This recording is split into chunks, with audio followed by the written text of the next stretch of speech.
Well, welcome to another episode of the Addy Hour. As we approach the Thanksgiving season, the holiday season, I'm just grateful to be able to continue to have these conversations because I know these things are really important. The holidays is obviously a time where we try to take time and really enjoy the company of our family and friends, but it can also be a challenging time in a lot of ways. And so I think today, the fact that we're having this conversation about support and advocacy and resources is really timely in that sense. And I'm grateful for the two guests who are joining me today. This is their first time actually interacting, but already have great chemistry. As I noticed offline before we even jumped in, I anticipate they'll be staying in touch after this as well. So the first guest I'd like to introduce is Matt Kudish. Matt is the executive director of the National Alliance on Mental Illness in New York City. And NAMI NYC is actually one of the largest affiliates of NAMI in the country, helping support families and individuals affected by mental illness and to also build better lives through education, support, and advocacy. Matt is someone who has been named to City and State's Health and Power list for the last 3 years. So he's obviously recognized for his leadership and expertise. He's also the recipient of the Beatrice M. Goldberg Community Award by the West Side Interagency Council for the Aging, and also the Emerging Social Work Leadership Award from the National Association of Social Workers in New York City as well. He has a master's in social work from Columbia. He also has a master's in public administration from NYU and is a fellow in the inaugural Strell Fellowship Executive Leadership Program at Hunter College. So someone who obviously is very busy and very skilled in his craft. And we're grateful to welcome Matt to the Addy Hour podcast today. Thanks for being here. It's a pleasure. My second guest that I'd like to introduce is Corey Minor-Smith, who is an attorney and the author of #Driven, also the founder of Corey Empowers and the Driven You community. She's someone who has navigated the mental health care services industry for over 25 years, based on her family's story, which I know she'll share about likely today as well. But she's also earned a master's in education, guidance, and counseling, and is a trained facilitator for NAMI. So you can see some of the overlap already. So I'm grateful we were able to make this pairing work. And people also know Corey as a thought leader in the social justice space with a primary focus on mental wellness advocacy. As I mentioned, in 2019, she released her now highly celebrated debut book, #Driven, with a foreword by renowned motivational speaker Les Brown. She also has been involved in several different interviews, has appeared on several platforms in the national media space, on talk shows, on the Audible original We've Got Answers, and on radio shows like The Breakfast Club. She's also been recruited by different Fortune 500 companies to actually talk about leadership development and the importance of incorporating strong and relevant mental health care in those conversations. So again, grateful to welcome attorney Corey Minor-Smith to the Addy Hour. Thank you for having me. It's my pleasure to join you today. Pleasure having both of you here. And obviously there's so much important work that you both do in terms of advocacy and just in your day-to-day endeavors. So as my listeners know, I do like to check in and see how people are doing, especially with some of the heavy topics that you all are engaged in on a daily basis as well. So I wanted to start there and just see how you're doing today of all days and just, in our ongoing changing societal situation, as it were. So Matt, why don't we go ahead and start with you? Yeah, I appreciate the question too, because I think we don't know what's going on for folks in the midst of these 20 months. And I think I learned early on in the pandemic that I didn't know how I was going to feel each day until my feet hit the floor in the morning when I got up. So today I'm feeling really excited, energized, and hopeful. Also at the same time, balance that with thinking about what these next few months and winter is going to bring, both as it relates to social isolation and really being apart again and pandemic surges. But I'm balancing that keeping that in my mind while also at the same time feeling really grateful and excited. That's great. And in a sense, also just appreciate the way that you talked about that, even in your vocation and in your role. I think it's helpful for people to realize that even those who are serving in organizations who are in the mental health space doesn't mean that you have all the answers all the times. I mean, as you talked about, just not knowing how you'd feel on a specific day and to give yourself permission to have that unknown in a sense, I think is really important. Yeah. Corey, what about you? How are you at this moment? Well, I say ditto. Matt covered it all. It's very important for us to take the time to think about ourselves when we help people, other people on a daily basis. Sometimes we forget or perhaps just don't make ourselves a priority. And it's important to do that. And for me right now, just grateful, not just because it's November and we're going into Thanksgiving, but just overall grateful for safety and good health, battling a little cold, but that's nothing in comparison to other things that are going on right now. And so I'm just grateful and appreciate the opportunity to continue to share with social isolation by having Zooms and things that can keep us safe. But just understanding that it's important to still do the work, but we have to make sure that we are keeping ourselves energized and healthy in order to continue to do the work. That's so well said and so important. I appreciate, the way that you all are bringing just these, the perspectives, the gratefulness, kind of the reality of the unknown. I think it's just healthy for us to be able to have, even these types of conversation as leaders to say, okay, there are things we can look back and be grateful for, but there are also things that we know are still challenging, even as we have that attitude of gratefulness moving forward. So definitely appreciate the standard and the example that you all are living to. And I know that doesn't mean it's easy. Oh, absolutely not. Yeah. But you know that going in. Yeah. And I think, the pandemic really kind of shined a light on how easy it is to forget how difficult it can be. I consider myself to be a pretty resilient individual, and the struggle has been real and really up and down, despite feeling incredibly grateful and fortunate. I've had my health. I have not had COVID-19. I'm lucky enough to be in a safe house and have access to everything that I need.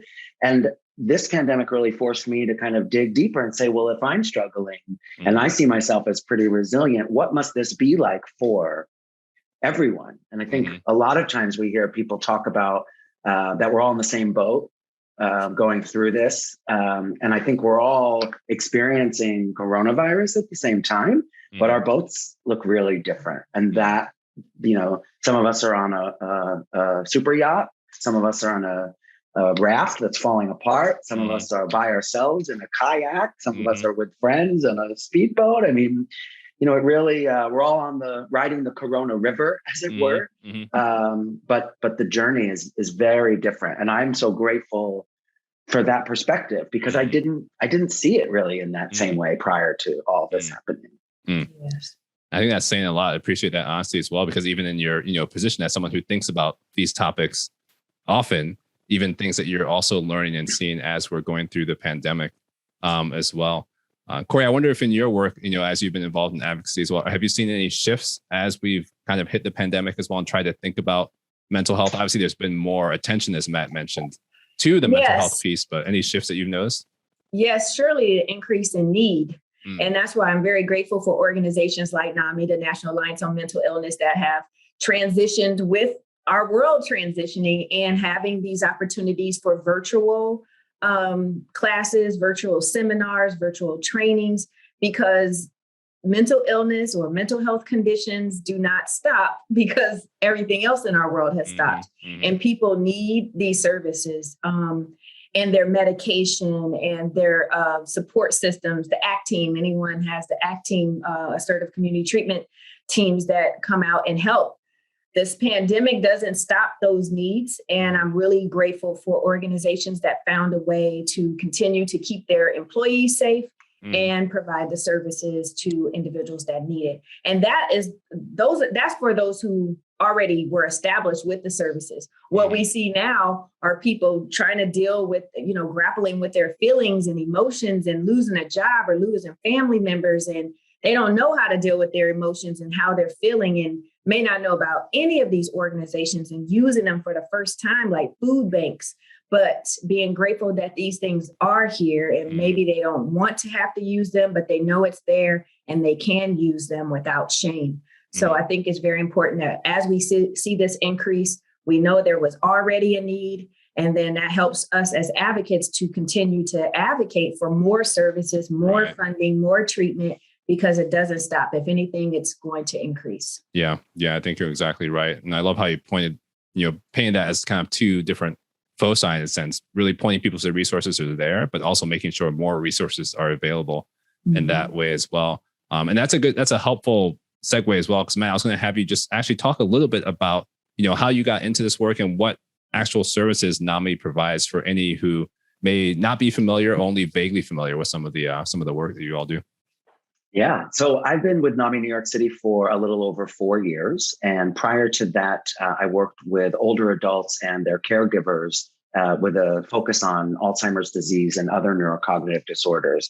So I worked in aging for about 15 years. And then the opportunity came to move to NAMI NYC. And people would say, oh, why, you've been working in aging for so long. Why are you doing this 180 and going into this whole other space? And it really isn't a 180. There's so much more in common. With Alzheimer's, especially, it's not a mental illness, but the stigma is profound. Mm-hmm. The shame that it brings to families is just as powerful. The ability for the person who is living with the illness to participate and play an active role in their wellness, their recovery, their well-being is meaningfully impacted by each of these. And the impact on families and caregivers and communities more generally is really similar.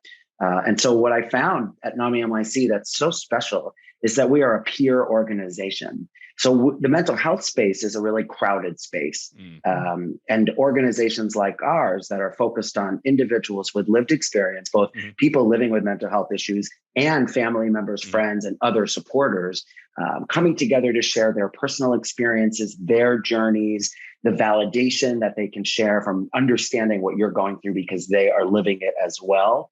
It's outside the treatment modality. But it also complements what we do. This peer support model is complementary to every one of those more traditional treatment kinds of intervention. So you can go to therapy once a week. You can be served by an ACT team. You can be in a clubhouse program and still come to NAMI NYC, get support, get connected, find community and a sense of belonging, which can be really difficult. I think so often when people are struggling with mental health issues, they and their family members feel so isolated and alone. And we're here, we've lived it. We are living it.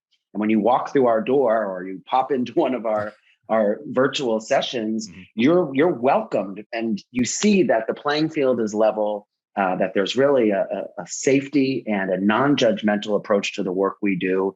For us, things really start with our helpline. It's available Monday through Friday from 10 a.m. to 6 p.m. It's the primary way that folks first connect with us. I like to say you don't need to know what questions to ask. Just call, and our helpline responders can help you figure out what's going on and the best way to kind of navigate your situation. I think we have to remember that if you've met one person who's living with or affected by mental illness, you've met one person. These are not easy situations to solve with a one-size-fits-all approach. It's very individualized and person-centered.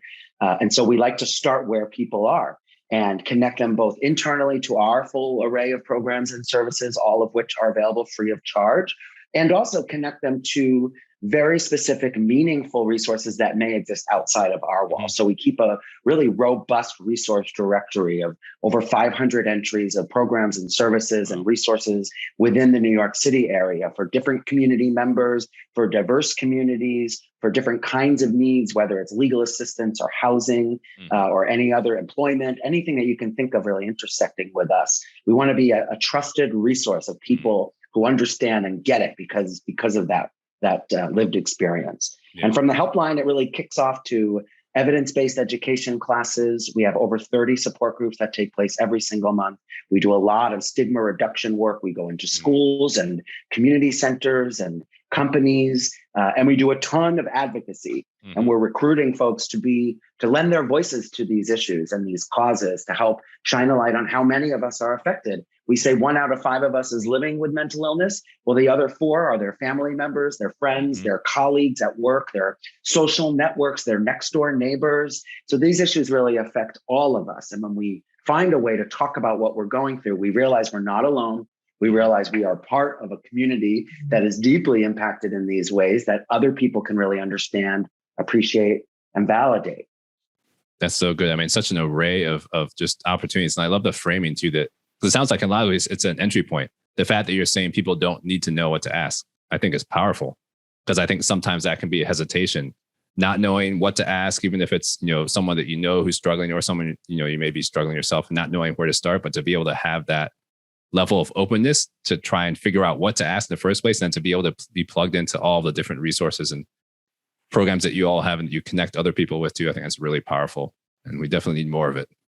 Yeah. And I think being treatment adjacent and having as wide a front door as we can with as few barriers as possible, and really being of the communities that we're connecting and serving allows us to create a space where you don't have to know the answers. You don't have we just want you to call. We just want you to come, just connect with us to recognize that this is a journey. These are marathons, not sprints. Yeah. And anything we can do to provide that kind of support. I think sometimes we live in a world today where it's a little dangerous to make mistakes in some ways, to say the wrong thing or to use the wrong word.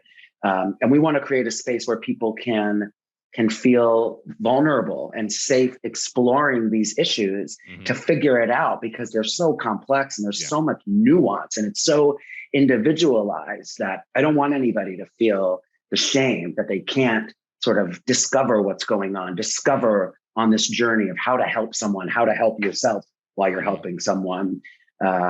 So we really try to just be as open as we possibly can. Yeah. And I really love that. I mean, the way that you're inviting people in, because it's tough already. So that piece is huge to be able to have that openness and invitation to really include so many folks in so many ways.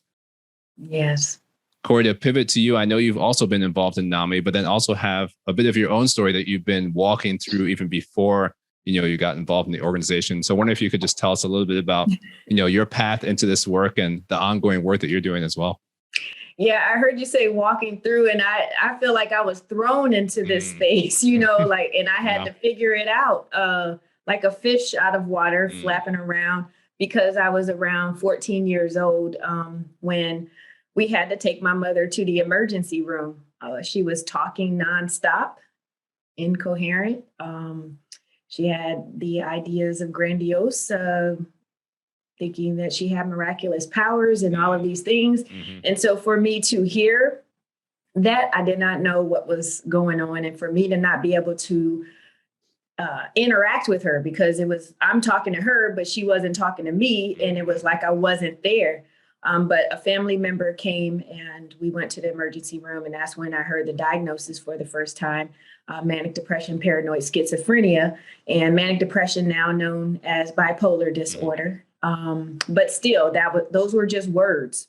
Didn't know what that meant. Didn't know that would ultimately mean that she wouldn't be the mother that I thought that I had or would have for the rest of my life. But it was a learning experience. And so from that age of 14, basically seeing my mother go in and out of mental health institutions. And by the time I went to college, I just was trying to learn all that I could.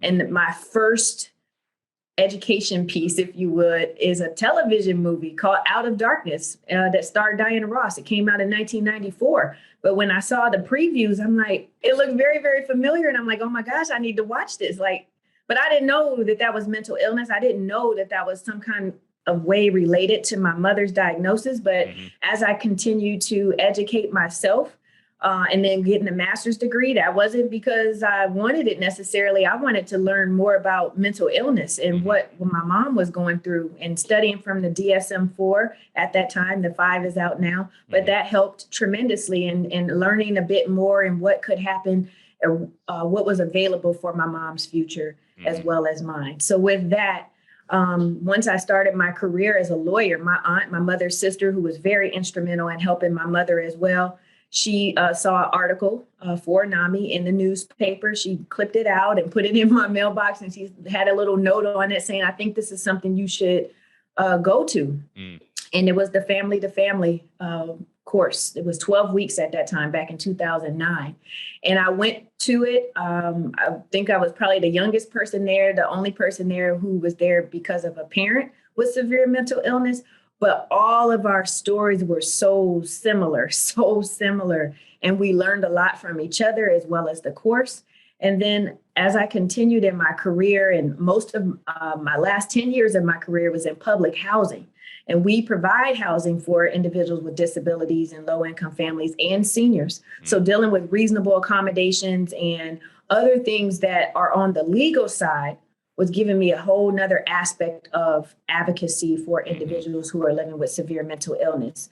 Ultimately, I started helping to raise money for our local NAMI chapter through the walks that we would have. And I then wanted to get trained and give back. It was my way, someone took time out to provide these free services for me and my family and other families.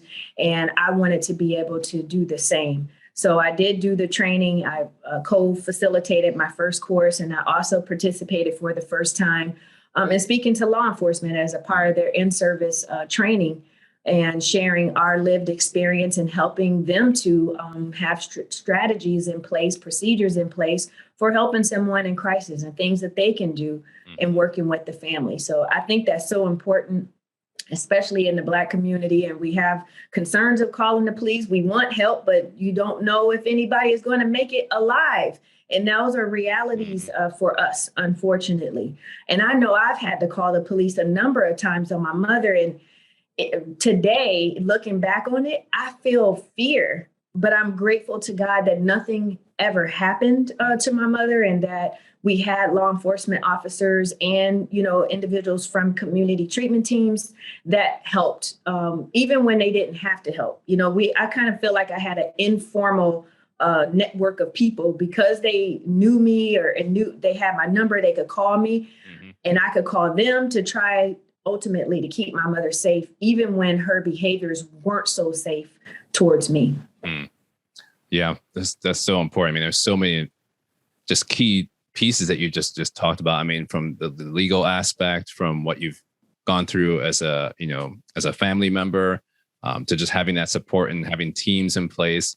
I think it's so encouraging to hear the way that you have walked it out in a sense. And I know walking isn't, not the best way to put it, because as you mentioned, you were thrown into it, but the fact that you've been able to take that throwing in and turn it into a journey that's really empowering so many people, I think is really, really amazing in a lot of ways. And I know, having heard you talk elsewhere before, that you definitely are a proponent of the team approach and how important that has been as well. And I think that's a theme that cuts through the work that both of you do in terms of that these aren't things that are done in isolation. And in a lot of ways, you're trying to get folks out of that isolation to make sure that there are ways to really approach this as teams. But I'm also curious, because both of you are so involved in the work itself, do you think that permeates? So, I mean, as we were talking about before we came on, and Matt, you mentioned as well, 1 in 5 who are dealing with mental illness, and the other 4 probably know someone who is. But then I feel like there's also a difference between those who are actively in the midst of it and have all of these components that you've talked about and think about these things deeply, versus some who are in the midst of it at the moment and may have perspectives on the outside. So when we talk about how mental health is viewed as society, do you feel like there's a difference between those who are kind of in the midst versus the general portrayal in society? And if so, are we making progress in actually improving that and making those two a little bit more aligned? So I know that's a big question, but from what I hear, and from what you're saying, I really feel like those, any of us, those who are in the work or not, we're part of the 1 in 5. We're a part, because that's any mental illness, depression, and that anything that causes, and I'm not a clinician, I'm a lawyer, but anything that causes heightened emotional something, like it could be good stress or bad stress, right? Planning a wedding, that can be great, but it's also stressful. But it's a good stress, right? Having a death or having issues at work, that could be like bad stress. But depending on how it impacts you, it can be from mild to severe, right? It just with like depression. So, you're not eating well, you're not sleeping well, whatever your symptoms may be. And I feel like that is the 1 in 5. But severe mental illness, 1 in 25 experience severe mental illness. And that's the biggest distinctions that I recognize, and are the hallucinations, delusions, and anonymia, where the person doesn't even have knowledge that they're sick. And that can be very, very dangerous. It's very, very difficult, because you try to communicate with your loved one. You see the behaviors, they don't see the behaviors. And it can just be very, very complicated. But the biggest distinction for me for any mental illness versus severe mental illness, when you're dealing with the hallucinations and the delusions and anonagnosia, any other thing that's impacting you mentally are things that we can perhaps have outside treatment for. We may not necessarily need medication, or we may need to invoke more self-care, and you'll be able to deal with it. But self-care alone is not going to deal with severe mental illness. And so I just caution people as caregivers, because the statistics are alarming for caregivers and their own health declining because of the stress and strain of helping a whole nother person in that person's life, in addition to your own life, work, children, family, whatever your responsibilities are, and that of another person and their hallucinations or delusions if you're dealing with severe mental illness. But even with depression, if maybe in its most severe forms, causes a lot of stress and strain on the caregiver as well. So with that, I encourage people in whatever work that they're doing, that they implement what is good for them in terms of self-care. That's not just going to the spa and things of that nature, but meditation. And sometimes it's just chilling, like just chill out. Take a seat somewhere and chill out. That's really well said. Do you have other specific tools that you've encouraged folks to use, or even things that you've used yourself over the years? Yes, like walking, sitting by water. You can listen. There's so many apps that are available now too, like Calm, Headspace, different things like that. But what I found, and even counseling, is because of my busyness, I needed to calm that down and be consistent. For example, it took me 3 times to go to counseling and for me to commit to it. Once when I was a child, unfortunately, my mother did attack me and I was removed from the home. And so a part of the court order was for me to go to counseling. I didn't like it. I might have went to 2 or 3 sessions. I share this because it's okay if your first time doesn't work out. Just try it again. Maybe that counselor and you don't gel. That's fine. You don't have to go to just one. Another time was when I was in law school, and I may have had like mild depression then based on the survey, right? But all of my responsibility at that time would be, you would think that, you probably are stressed out and causing some level of depression. I was a new mother. My son was potty training when I started law school. New wife, commuting to law school, and law school in general was just hard, So I did try it, but maybe 1 session. I did not like it. But the 3rd time, I'm still with her today. It's been about at least 10 years. But what made it effective was when I made the commitment to be consistent with my appointments. Because of everything else I was doing, counseling would be the first thing I would cancel.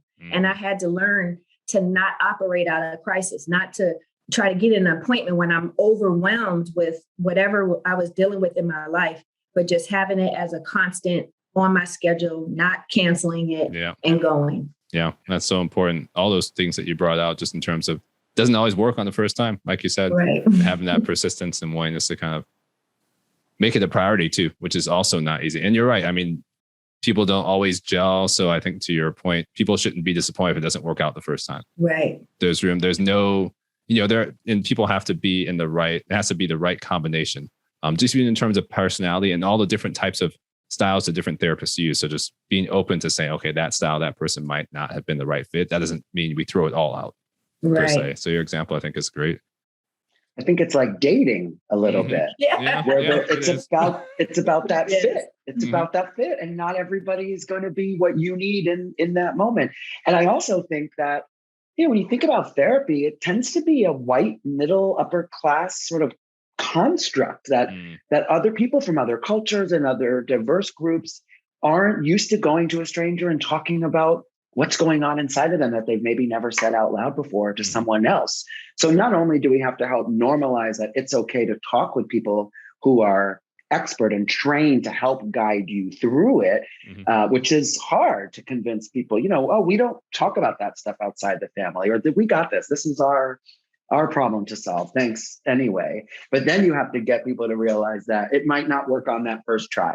And how important it is to find someone who understands your experience, so that when you're talking about what's going on for you, they don't have to have literally experienced it themselves, but if they don't understand the culture, the context of where you're coming from, it's going to be a lot harder to really feel like you're seen and heard in a way. And you don't want to have to explain. You're like, I'm a gay man, I don't want to have to explain what that means to my straight therapist, or right.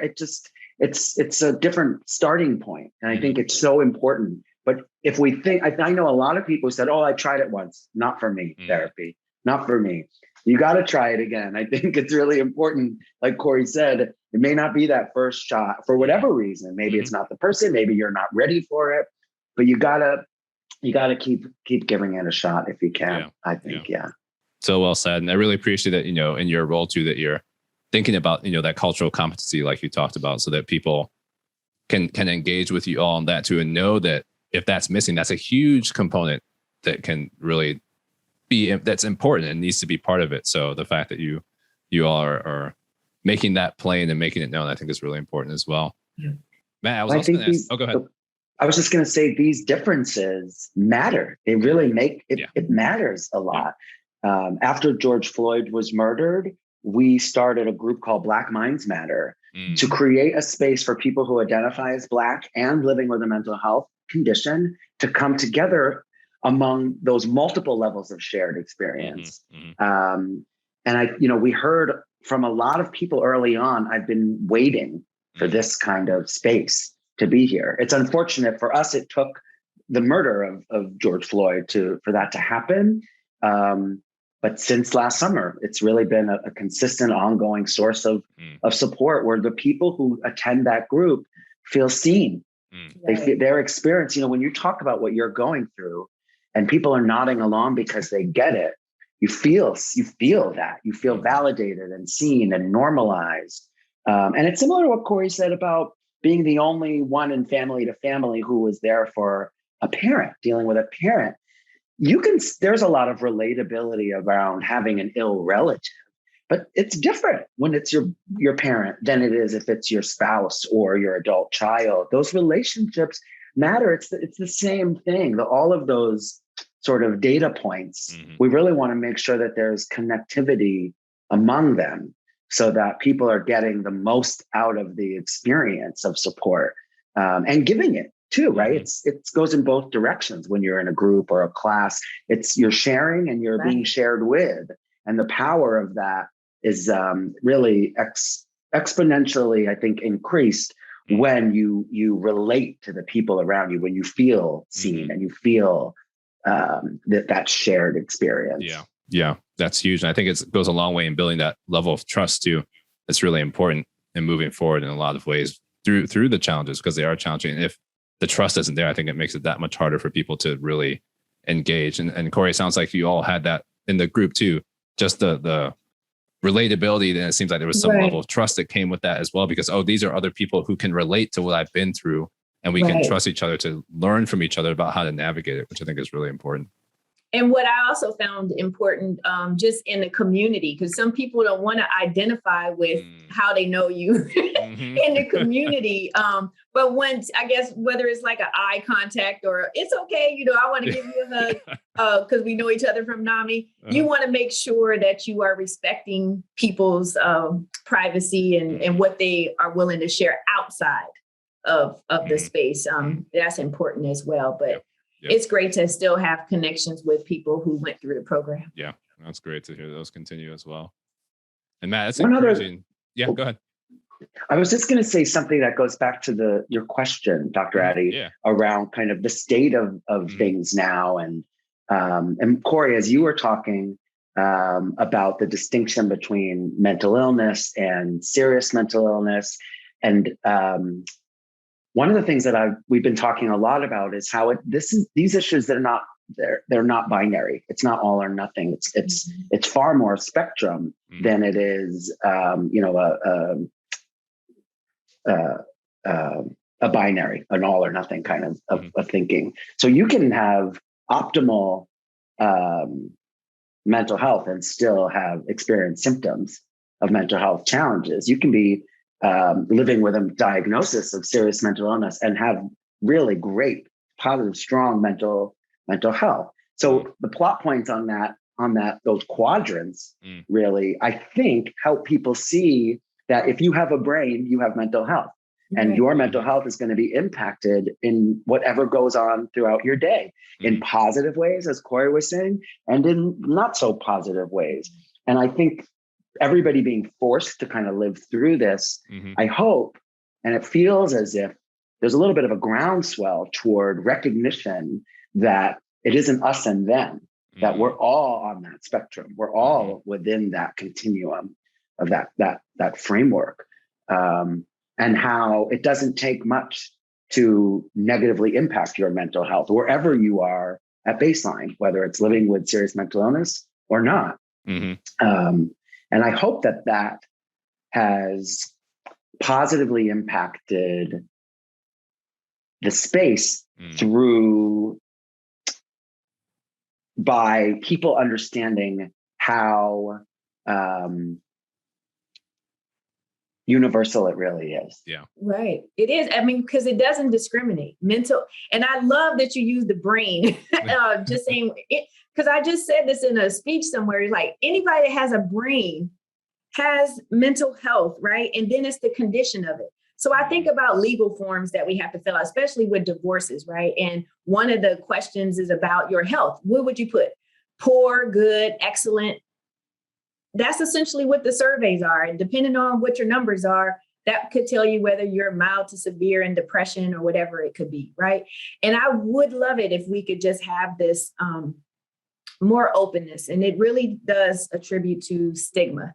Stigma, it seems like as soon as you say the word mental, we on pause. What you gonna say next? Because I'm not connecting with that word. What are you gonna say? But we have to understand people are so open to blurting out what their physical conditions are, and the physical ailments and whatnot, but not so much with the mental. And so I say, okay, just take mental and physical out of it. I'm having some health complications. Do we need to know it's with your mind or with some other part of your body? No, that's between you and your doctor. But what I am encouraging people, the words of B.B. Moore Campbell, she was a 3-time New York Times bestselling author. I claim her as my favorite author, but she was a tremendous advocate for NAMI in California and started a chapter in Los Angeles where she lived because she was leaving her community to go to a predominantly white area to get the services from NAMI. So she's now deceased, but at the same time, she would say, you need to get a checkup from the neck up. Right? We go get our physicals. Hopefully everybody goes once a year. Why just stop here? Like go up as well. You can ask your doctor for a mental health survey or inventory or whatever they may call it. And you can do that for your children as well. I was very, very pleased with the pediatrician's office here when my son was younger. They're both adults now. And happy International Men's Day, I must say. I've never heard of that before. I actually didn't even know. I was going to send both of my sons a text and just say it, just to say hi. That works. But at any rate, they have them available for children as well. We can't say, oh, they're too young. No, we have to be proactive. Don't operate out of crisis. Don't wait until it gets to, these behaviors being, okay, now something has to be addressed here. You don't have to get to that point. Be proactive. When you go for your physicals, ask for a mental health inventory as well. It doesn't mean that you have concerns, but if it identifies something, why not treat it? Why not find out what you can do to help yourself versus waiting till it gets to a bad place, which it could. Yeah, definitely agree. Well, as a neuroscientist who studies the brain, I agree with both of you. I'm actually impressed that you both brought that up before I did. But it's critical. To be honest, I think as neuroscientists, that's something we need to do a lot better of in terms of educating the public and saying when there are things that are going wrong in your brain, that's going to have consequences. We think about that when we think about strokes generally in society. We don't think about that when we think about things like depression or anxiety, because there are so many components that can lead to those things, but we tend to forget that happens through the brain. Like these experiences that we have impact our brains, which impacts how we approach these situations.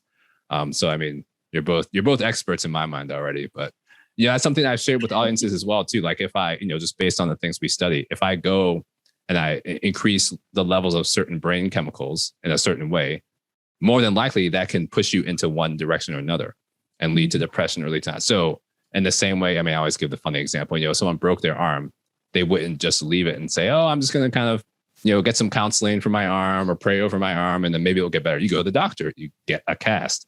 But we do that with our brains all the time, irrespective of what type of experience may have caused that change in the brain to occur. But we sometimes just leave it and don't actually address it. So I love that checkup from the neck up and all those components. Well, I think doesn't our brain control our whole body, right? Mm-hmm. So we have to have it in optimum shape. Mm-hmm. And I think it is so connected to stigma. I think people don't think about it as part of the brain or what, because they don't want to deal with it. They don't want it to be happening to them. It isn't real. It isn't true if I just pretend to ignore it. And we know that that doesn't work. We know that that's not the case. And I think when we think about stigma, so often we think about creating a space where people feel comfortable coming out about what they're going through. Mm-hmm. And I think we also really need to create a sense of inquiry where we are actually feeling empowered to say to someone who may seem like things are not going so well, to say, hey, are you okay? I'm worried about you. It's not enough to say, well, we just have to create a world where people feel comfortable coming forward and talking about it. If you're living with serious mental health issues, you may not have the ability to talk about it, to come out and talk about it. It's on the rest of us, those other four, to find a way to say, I'm worried about you. Are you okay? How can I help? I think that's so important if we're going to really move the needle on this and kind of pull the curtain back. Yeah, I definitely agree with you. I think another layer on that too is just the fear that comes with that too.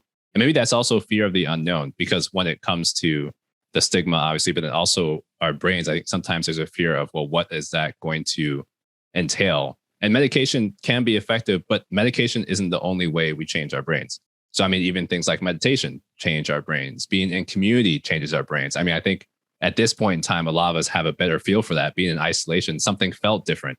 And that's because of the effects that community has on our brains and how it engages certain reward pathways in our brains that help us feel better and go through our daily rhythms. I mean, there's even studies looking at, the power of prayer and how that can impact the brain, and counseling can impact the brain, medication. So we have to have an approach where we take all these different factors. And obviously I'm biased in focusing on the brain, but as Corey mentioned, the brain does control our bodies. So it's legitimate bias, but just, think about all these different components and ways that can actually impact our brains and how we interact with each other and not being afraid to engage in those. So I think, in a lot of ways, as I'm talking out loud, there's probably more that we all should be doing in partnerships with this, with the advocacy work, with the neuroscience, to really bring these types of conversations to the forefront so people have a better understanding and even try and move past the stigma in that sense as well. So just to give a story, I had given a talk years back at the public library that I called the Neuroscience of Addiction, just to kind of get a sense and help people understand what happens when you have exposure to certain substances for periods of time. And so people from the community came to that.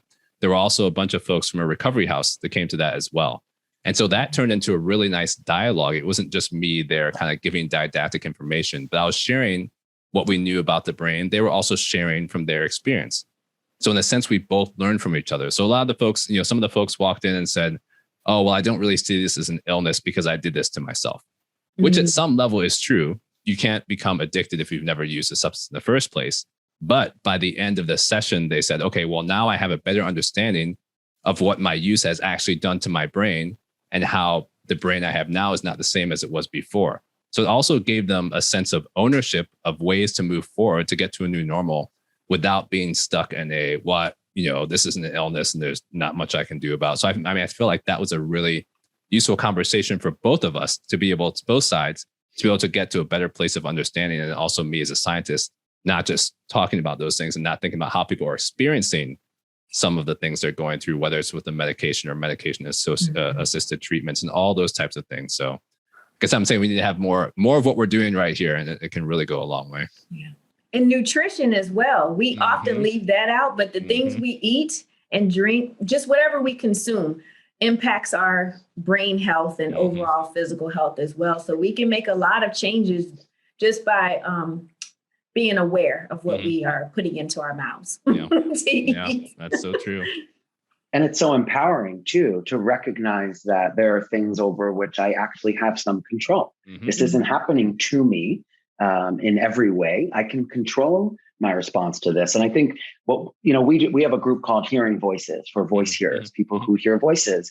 And some of them are on medication, some of them are in counseling and treatment, some are doing both. And some have said, I don't want to take medication. I can tolerate the voices. It's manageable. It's not having a negative impact on my life right now. And I'm okay with this. So there's a level of autonomy that people actually can have, an agency and power in how they're going to approach this. It's not that one size fits all approach to getting well, to doing better. You have to pay attention to what's going on for you and really figure out what those, to the extent you can, figure out what those pieces are that are your holistic approach to treatment, even through the lens of self-care. I feel like self-care sometimes can feel so prescribed, like it's meditating, yoga, or running. Well, if you don't do any of those three things, do you beat yourself up for not doing it? And then you're in this negative cycle, as opposed to self-care, you're doing self-harm. So like Corey was saying, we try to think about self-care as, what do you need right now to be okay? And maybe it is just sitting by the water, and maybe it is yoga, meditation, or running. Maybe it's just crying or looking out the window at the leaves falling off of the tree. So it's, excuse me, we can play a part in moving that needle and where we are by using the resources, the tools, the supports that we have to create that kind of wellness approach for ourselves. Yeah. Definitely agree. Definitely well said. And I love the examples too of just meeting people where they are. Just, even as you're talking about, some can tolerate the voices, some don't want the voices, and just saying, well, it goes back to the point Corey is making as well. I think, Matt, you're also making, like, what do you need to actually navigate the situation? And that's a topic that came up with the last guest as well, Sean Astin, talking about his mom, Patty Duke, and some of the challenges with the language that was used in terms of suffering versus navigating. And the fact that we can navigate through these things and still be at a place of having overall health and not gratitude, wellness. but kind of, wellness in our lives, even if there are some struggles that are going on in the background. And so, I mean, Matt, you talked about the spectrum. Corey, you talked about the spectrum. Even if someone has a serious mental health challenge, but is navigating it in a way that's still effective, we can't ignore that. And we can't put that in a box of, oh, this is still bad. Or someone who's on there. We have to really just have a broader perspective on these things and help people navigate and thrive in a lot of ways. And we don't hear those stories enough. We hear so many stories of people living with mental illness who are not doing well, or people who are committing crimes or doing like wildly inappropriate, awful things, who we assume are living with mental illness. But we don't really hear stories of people living with serious mental illness who are doing all right. They're doing well. There's so many ideas, so many misconceptions around who lives with mental illness and what it means if you do. And I think to normalize the reality of it, that recovery is real, that you can live a rich, full life with a diagnosis of mental illness, serious mental illness.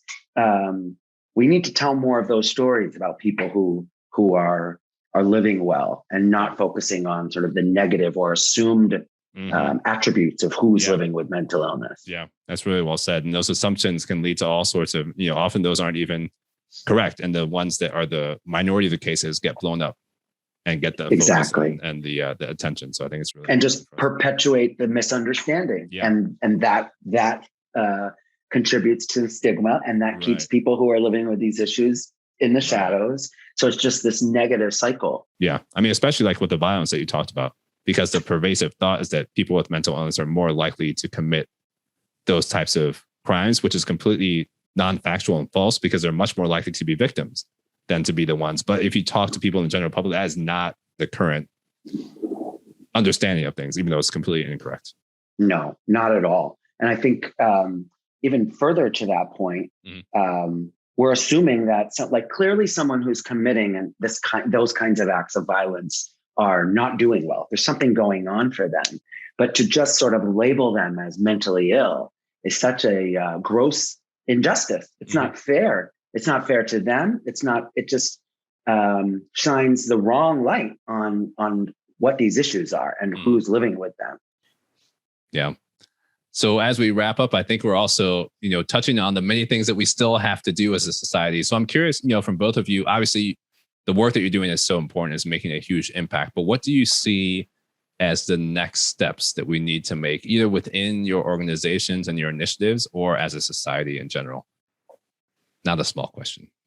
Yeah, it's not a small question, and there is not a small answer, but we need an overhaul to the mental health system. It's too difficult to get help. And I feel for those families that don't have help or don't know where to go for help, which I'm trying to use my voice as much as possible, but also housing. Housing is one of the first things that a person loses dealing with severe mental illness, as an example, because of the behaviors, and they may be interpreted as violating lease terms, for example. But having housing available, quality housing. I've seen some deplorable conditions in group homes and things of that nature, but they still get the full dollar for an individual staying there. So some of the things that I want to work on is just helping with legislation that can help increase the quality of life for those living with severe mental illness, as well as quality housing being available with the understanding of, behaviors and how they can just have the opportunity to live in quality. Mm-hmm. I can't stress that enough. Quality housing, with property owners that understand the behaviors that may be exhibited at any given time. Yeah, so well said. At NAMI NYC, we're really focused on reaching underserved communities right now. And we're defining that in pretty broad ways. So Black and Brown communities, of course, also deaf and hard of hearing communities, the LGBTQ communities, older adults, non-native English speakers. We really want to make sure that the programs and services that we're offering, not only do all individuals understand what they are, that they're free and how easy it is to access, but that they feel seen when they show up, when they come, and they dip their toe in the NAMI NYC water, so to speak. And then we're also focusing on the family piece, the family caregiver piece. We're continuing to provide programs for people who are living with mental illness, and we always will. But one of the things we recognize is we're really the only resource for family members, especially family members of adults. And so we want to make sure that families know that there's knowledge and skill and support that you can learn from our 40-year history that can make a meaningful difference, not only in your life and in the life of the individual who you care so much about, but in your shared life. So often we're winging it. And when we're winging it, there's a tremendous amount of tension and friction that tears families apart. But it can be better. It can be when we know what to say, what not to say, when to say it, when not to say it, how to say it. Excuse me. To separate the person from their diagnosis and their symptoms and see them separately, so that I can hate bipolar disorder, but I love this person. We're really focusing on those family pieces as well. And then, as Corey mentioned, advocacy. We can have all the programs and services in the world, but if we don't improve the mental health system, and for us specific, we're working on 5 tenets, but the one I'll call out today is decriminalizing mental illness.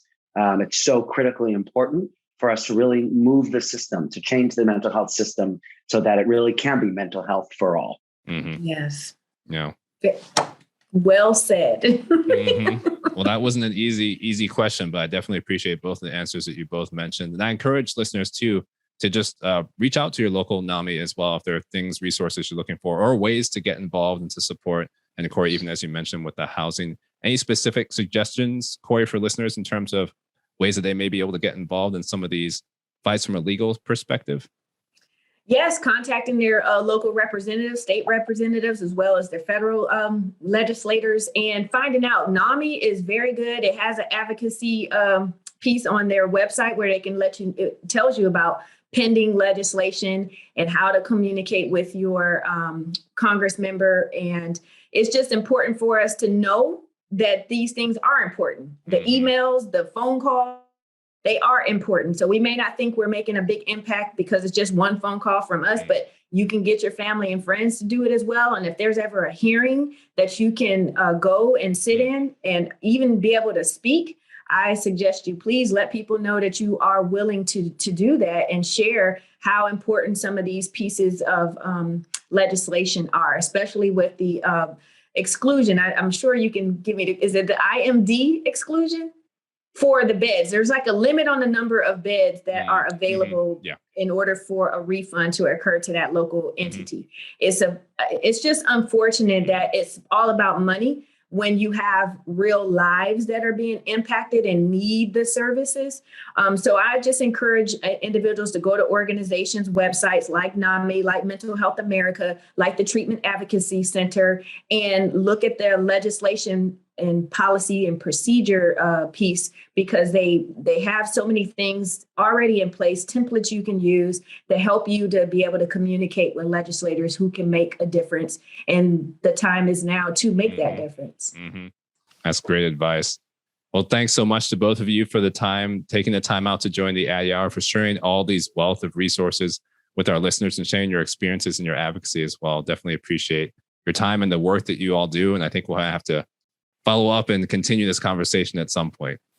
Thank you. Thank you for having me. I really appreciate it. And I do want to share also with your listeners that they can go to CoreyEmpowers.com. I put together my go-to mental health guide. And again, me just coming in raw with this and just wanting to learn all I can, but it has movies and books, blogs, apps, just different things that you can go to at your leisure to find out more. You know, if it's someone you're dating, someone you're married to, or a family member, or your child, or yourself, and you want to know more, please look into it. Don't just try to ignore things, because more than likely it's not going to go away. Find out what you can do now. Find out more about treatments that are available and resources that are available as well. So that's at CoreyEmpowers.com, my go-to mental health guide. Really important. I'm so grateful you've put that together. Yes. Thank you. Excellent. Yeah. It's great to be here. It's such a pleasure to get to know you, Corey, and hear about all the amazing things you're working on. Yes, it's a pleasure to meet you as well, Matt, and I look forward to staying in touch with you. Likewise. Excellent. Thanks to both of you again.